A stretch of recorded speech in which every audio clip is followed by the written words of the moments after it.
ఇది బాలిరెడ్డిపాలెంలో ఉన్నటువంటి స్వర్ణముఖి నది.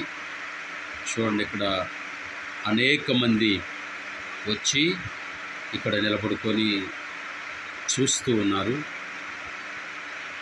జనాలంతా కూడా ఇక్కడ చూస్తూ ఉన్నారు. ఏంటంటే బాలిరెడ్డిపాలెం నుంచి గంగన్నపాలెం, తూపిలపాలెం వెళ్ళే వైపునకు ఉన్నటువంటి బ్రిడ్జి ఇక్కడ.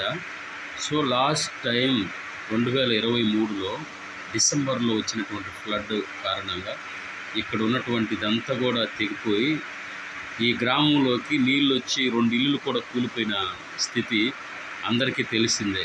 అయితే తరువాత గత ఒక 2 నెలల క్రితం ఈ గోడను నిర్మించారు, కాంక్రీట్తో బలంగా ఈ వంతెనను నిర్మించారు. అయితే ఇప్పుడు వచ్చినటువంటి 2024లో డిసెంబర్లో మరలా ఇప్పుడు వచ్చినటువంటి ఫ్లడ్ వల్ల ఆ శివర గోడకి అటు సైడు శివర కనబడుతుంది కదా, కట్టకి ఆనుకొని ఆ కట్ట దగ్గర కొంచెం పడిపోతూ ఉంది. ఇది చాలా పెద్ద ఫ్లడ్, ఇది చాలా భయంకర